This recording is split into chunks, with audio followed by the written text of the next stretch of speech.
Good evening, lovely spirits. It's the wise servant here, Mr. Solace. Today I want to do this very deep video discussing how Tupac said that this is hell that we all live in. And it's a deep thing because y'all love Pac and y'all trust every word that Pac said. So I want to show y'all how Pac said that this is hell. Because I've been trying to tell y'all for the past year that this is hell. But y'all don't like me too much, so y'all don't believe anything I say. So maybe through Pac, I can help y'all to grasp this whole thing. Now, before I get into that, I want to discuss something else about Pac. Because Pac was so deep, he made his last album and he told Biggie Smalls, he told Biggie Smalls in his last album that he was going to get killed. And by who? Not saying that he was going to get killed, Tupac, but Tupac forewarned Biggie that he was going to die. It is a cold-blooded, deep thing. He did Big like Big did him. See, Big didn't tell Pac what he knew, because he couldn't. So Pac did it the same. He didn't tell Big, yo, man, niggas gonna kill you in March. He just put it in his music. And you know Big gonna listen to Pac music. And it's a deep thing. See, Pac wasn't supposed to get killed before Big. They murders had nothing to do with each other. See, Big's murder had to do with Pac getting shot the first time. Everything had to do with Pac getting shot the first time. And a lot of y'all are too young to remember those times and the kingpins and things like this that was involved. And how deep this go. Kingpins got cops and judges and lawyers and all types of things on payroll. And a lot of this aspect was involved. Now, it was already forespoken. Word was already floating around that Big had to go. Now, I don't want to say too much, but Big had to go because they blamed Big for Pac running around and running his goddamn mouth about that shit. Because when Pac got shot, he didn't rat and go tell the cops, but he told the whole world. Like, I don't give a fuck. I'm gonna let the whole world know. But I ain't gonna rat on y'all and get y'all locked up. I'm just gonna expose y'all to the whole world. So now, you know, motherfuckers is a little paranoid because they like, you know, we could go to jail for this if he ever decides to go to the fucking cops. So they blame Big. They like, he said that you told him not to be fucking with us prior to this shit.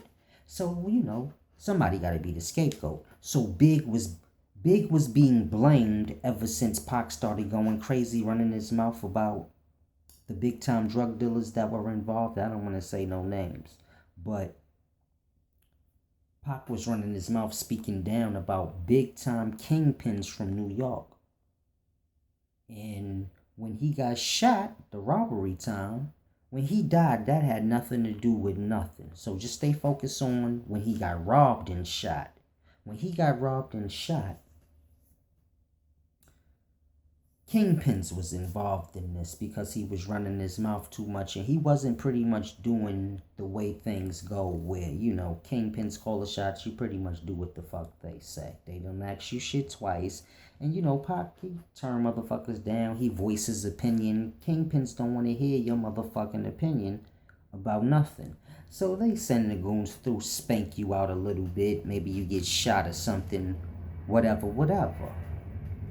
So it's a deep thing. When Pac got shot, he started running his mouth crazy, exposing the shit to the world. So motherfuckers started blaming Big like, it's your fucking fault, fat boy. If you ain't never told this nigga, he wouldn't be running around rapping about this shit. Niggas gonna fuck around and go to jail. So Big was blamed all the way until it got to the point where niggas is like, yo, you know what? He got to go. So, Kingpins got their ties with niggas elsewhere. So when Big happens to go elsewhere, it's planned that he gets rocked elsewhere. Now, word is floating around elsewhere because that's where it's supposed to happen. And Pac is elsewhere. So he's hearing it. He like, oh, Fat Boy done got himself caught up in some shit.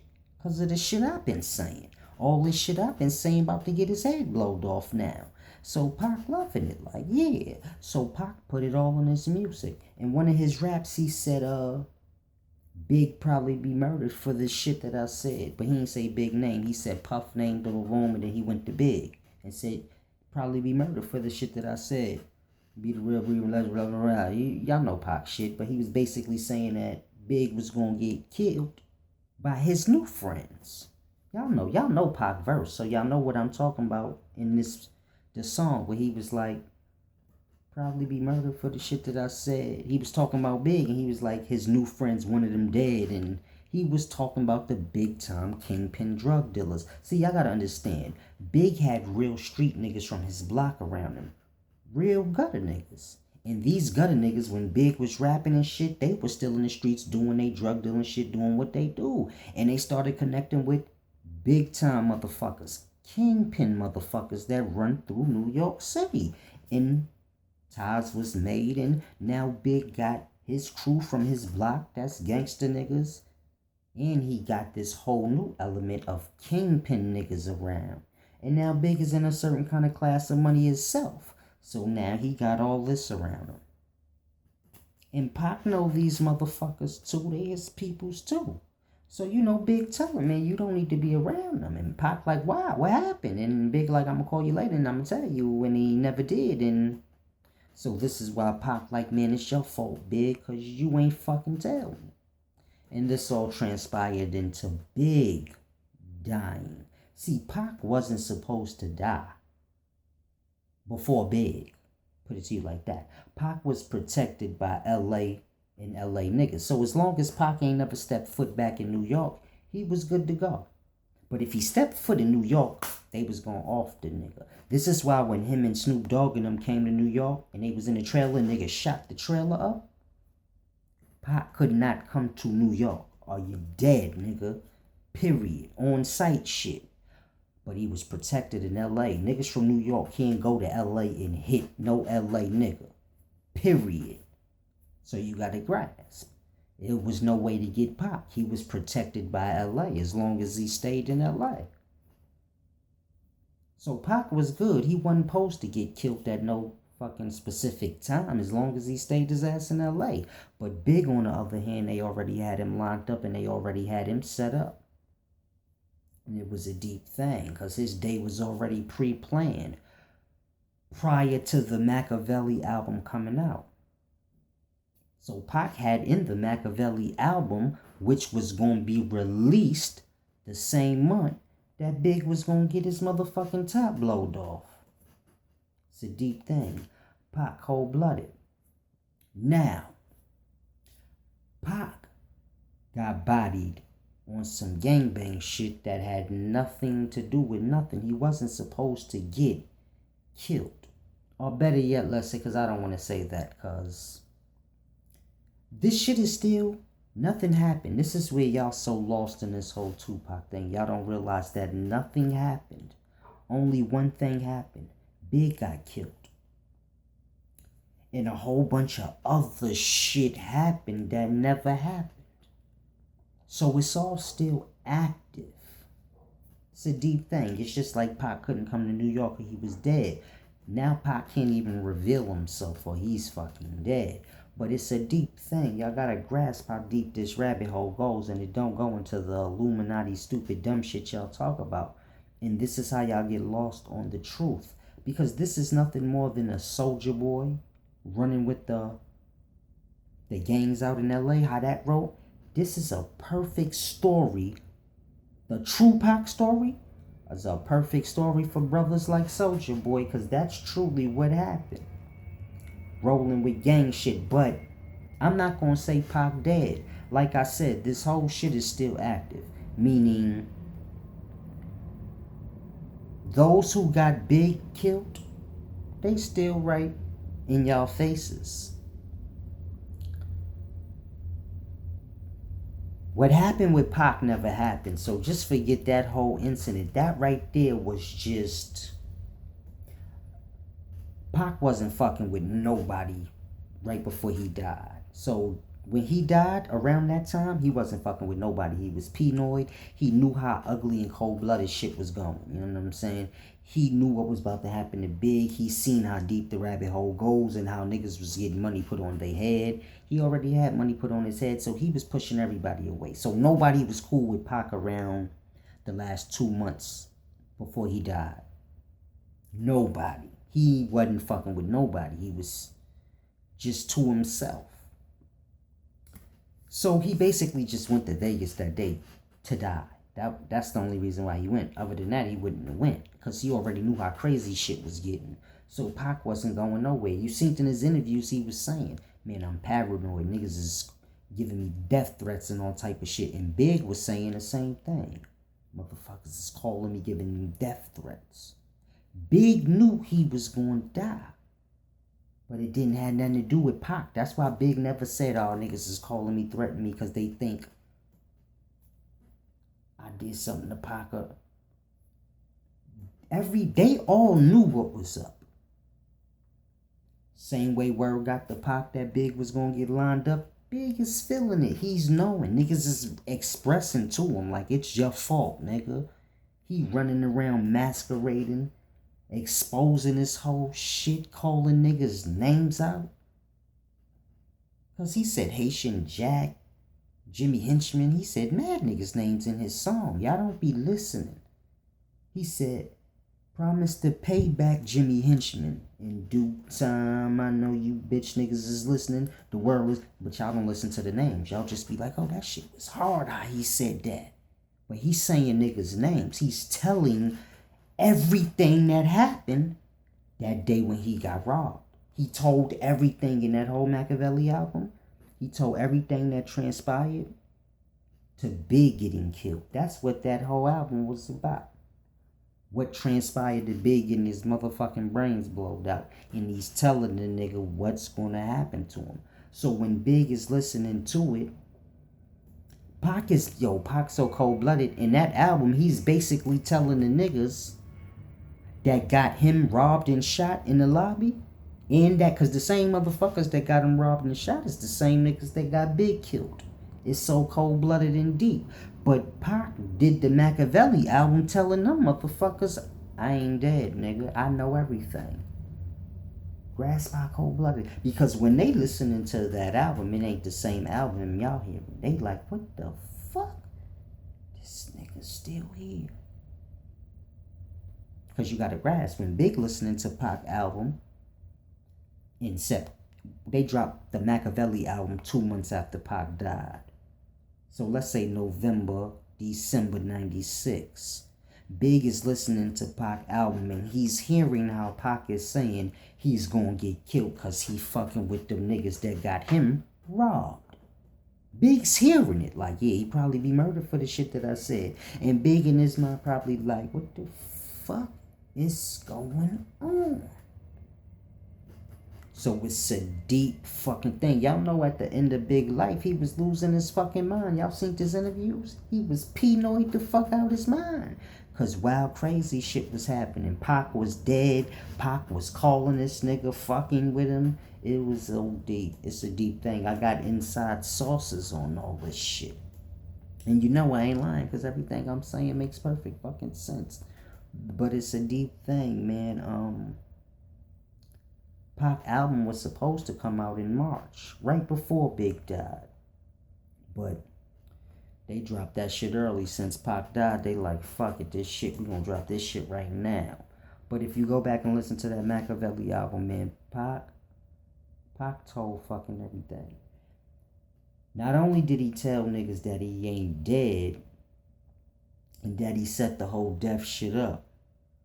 This is why Orlando Anderson was there at the Vegas thing, standing there like a dickhead, waiting on this nigga. And when Pac ramped up on him, now let's remember, Orlando Anderson is a gangster, Crip. He was standing there waiting on Pac. When Pac walked up to him, he didn't square up like what, Nick? Like you would expect any gangster to do. You see Pac walking furiously towards you, you square up like, what's up, nigga? And try to hook off on him first. He didn't do that. He literally stood there like a robot, watched Pac walk up to him, steal off on him. And then they all piled up on him. He didn't really fight back or do nothing. He got up, left. So this is how you know that was the smoke and light screen. So all of that shit was for that. But it's a deep thing y'all gotta grasp, man. Pac was cold-blooded. But I want to break down how Pac said this is hell that we live in. Because in the Machiavelli album, on the Blasphemy song, Pac said, we probably in hell already. Our dumb asses not knowing everybody kissing ass to go to heaven ain't going. Put my soul on it. Y'all know the verse because y'all love Pac. The Blasphemy song, Machiavelli album. We probably in hell already. Our dumb asses not knowing everybody kissing ass to go to heaven ain't going. And y'all know the verse. He said that, not me. Pac said that. And y'all know I've been trying to explain to y'all in depth. I've been breaking down in depth that this is hell already. So when I just recently listened to this song, because I ain't listened to Pac in years, I'm not gonna lie. I used to listen to Pac when he was alive. I ain't really listened to Pac once he died. And this is probably how I ain't gonna say that. But just for me. I was in the Bone Thugs. Them motherfuckers was the shit. When I was coming up, nobody was hotter than Bone Thugs. Pac wasn't the hottest nigga when he was alive. Bone Thugs was. And Nas. And Mobb Deep. And Biggie. And Jay-Z was starting to come up. And that's why Pac was bombing on him. So that's what made Pac look so gangster when he did hit him up. And then he started bombing on all the top niggas. So y'all think like Pac was the top nigga. Pac was the bottom nigga. He was bombing on these niggas. They was at the top. It was cold-blooded. He was dissing every motherfucking body. If you was the top nigga, he dissed your ass. He didn't give a fuck, nigga. Dissed everybody that was at. He dissed Dre. Dre was the best producer. He dissed that motherfucker too. He dissed everybody on Bomb First, nigga. We bomb first when we ride. Dissed every motherfucking body. But it's a deep thing, man. That's why nobody gave the fuck about the nigga when shit was happening to him. Like, nobody liked Pac around the time that he was alive, before he died. Nobody liked him. Not even LA niggas. They didn't like Suge either. Both of them niggas had mad bread on their head, and they knew it. But they like, we got the bread, this shit protecting us somewhat. Got the set holders down, and we got the motherfucking lawyer nigga, and he got his little judge connection. So it's just deep game when you dealing with niggas with high bread, and then you got the East Coast niggas, the kingpin niggas. They got their judges and lawyers on the payroll, and they like, yeah, Big got to go because he fucked up. So it's just this deep thing, man. But Pac said this is hell, and y'all probably didn't even pay that no mind. Just like y'all don't pay me no mind when I say it. And it's a deep thing because a lot of people look at Pac as if he was a prophet. And there's a lot of people now that look at me and they think the same thing. I have people inboxing me like, yo, you a prophet. I had somebody tell me I was God a few times. So it's a deep thing. The point is, you got two men with a respectable amount of knowledge that's viewed as prophets to some. You figure if just one person view you as a prophet, that is a lot. Because most people, nobody views them as a prophet. How many people view you as a prophet? So this is my point. Now there's at least 3 people on this channel that thinks to themselves that Solace is a prophet.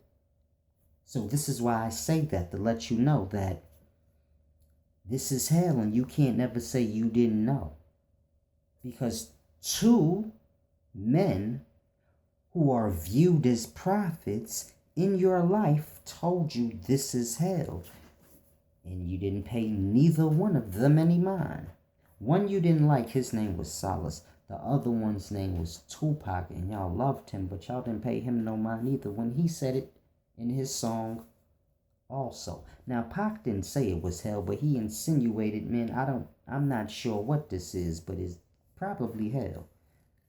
Because Pac was a scholar. He read a lot of things. He did a lot of studying. He was a deep thinker, and he was kind of figuring it out. Like, man, it's got to be hell. So you got to grasp, if Pac was alive and he heard Silas speaking, what do you think he would say? Silas is pseudo when he say this is hell? Or do you think Pac would say, man, that motherfucker right there is the smartest motherfucker on the planet? What I was thinking, he fucking went in depth and showed it is right, that this is hell already. And we don't know. And it's a deep thing you have to grasp. You got 7 heavens. You got 7 hells. Sound like the same thing to me. You have to grasp. In Islam, you got seven hells. I don't know how to pronounce them, but they got weird names like Al-Nar, Jahim, and shit like that. But it's 7 of them. And then you got 7 heavens. You know, that come from ancient times. That's basically just them breaking down the 7 layers of the sky. You know, stratosphere, thermosphere, ionosphere. Before you get to the exosphere, which is macro. The macro sky. And then that's another level. So, some you have more than 7 levels of heaven, and 7 levels of hell, and some you have just the 7, which would just cover our skies and its layers. But my point I'm making is this, man. Heaven and hell is the same goddamn thing. Why y'all don't see that? The lowest level of hell is the worst part of hell. We all know this. That's Tartarus. And the highest level of hell is the best part of it. That's heaven. So you got 2 different words, heaven and hell, mean the same thing. You got God and devil, God and Satan, but it means the same thing. Just 2 words for the same thing. You got the grass. The Satan is how you got God. Lucifer got lost in his Satan, deemed himself most high, and God is most high. So this is how you got that. And in the beginning it was dark and void, and the Spirit of God hovered over the faces of the deep, and that was the first day and all that dumb shit. So this is my point y'all have to grasp. When you hear God, that's Satan, because God is a term of dominion, most high, status, and things like this. And the life created all things equal, no matter how big, small, great, or low. All things were created equal in the life. So you have to grasp, Satan begot God, meaning Satan was the first God. And the true God, which is life and equality and love and equalness and fairness, and no matter how big or small you are, it's all for the life. And if you're strong, then you help the weak. And if you're weak, then you help the weaker. And it's a beautiful order, but y'all are lost in hell. And it's a deep thing y'all have to grasp. The book doesn't say who's good, who's bad. It doesn't say if Jesus is right or wrong or good or bad. It just tells you the story. I'm sorry. Let me get this straight. It doesn't tell you if he's right or wrong. It just tells you the story. It just says Jesus is the Son of God. But it never tell you if God is good or bad. You supposed to have a brain and know what sounds of goodness and what sounds of badness. So it's a deep thing. The book ain't say this is the good characters and this is the bad characters. Y'all made that shit up in y'all mind that the God is good and whatever say God is good and whatever. That's why they don't got no name for God and Satan in the Bible. You just say God and Satan because that shit ain't nothing. The book is just about lost motherfuckers in hell. That's why you start off in the void, in darkness, in all the things that transpire later in hell. The creation of it, and the 7 layers of it, which would be the 7 layers of our sky and the way y'all live. And it's a deep thing, man. Y'all are lost in hell, talking dumb shit. And it's a deep thing I want to break down to y'all before the video goes off.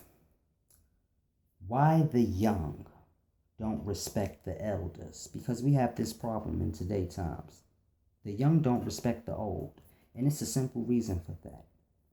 Fathers were absent. There still are. But it's a deep thing. When fathers are absent and, let's say, boys turn teenage age, then they have no authority. They begin to run loose and wild and do what they want. They kind of run over the mother. And it's a deep thing in this happening. Because then the boys or the kids that have a father figure, they see those that don't and they see the freedom they have. So then they want it. So then they start to rebel against their parent. And it's a domino effect. So you have to grasp. It starts with the parents. You see a kid and you think to yourself, man, that ain't my business. That's not my kid. And you're right.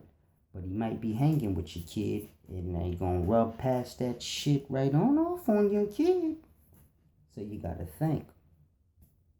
He might not hang with your kid, but he might hang with somebody else that hang with your kid. It's all gonna wind up being connected. So we gotta grasp that. It's a deep thing. But it's like I told this young lady today. She said, "You're a liar, Solace." You know, I was trying to dig in her butt, hit her with that game. I said, "Oh, you so sexy. I'll bite your butt. Come here." She said, "Solace, get away from me. You don't care about nobody but yourself. You're a liar." I said, "Listen, baby. You lie, I lie. Let's just lie together." So after I smashed, I sent her home in a cab. And that's why I'm in good spirits today, nigga. And I ain't cursing y'all out. Nah, I'm just playing. That didn't really happen. But the Pac shit is deep, man. I want y'all to really, truly grasp what I was saying about the Pac thing, man, because I know what happened with the Pac. With the Pac shit, I got an inside source. It's really not a hard thing to know. What happened is the kids that are, those that are 30 and under, they was like 6 years old when all this was happening. And the music was out and who was hot and who was not at that time. They was like infants at this time. So they truly cannot see it and grasp it from that perspective, how Pac was just regular. They can only see Pac as the legend and the God that he is now. They can't see him from the perspective that we remember seeing him. They say, okay, like I can see how he became like how he is now. I get it. And it's deep because I know that pisses niggas off even more. They like this motherfucker. But, and they know like he ain't, the Machiavelli album is to his enemies, basically telling them, I'm not dead, nigga.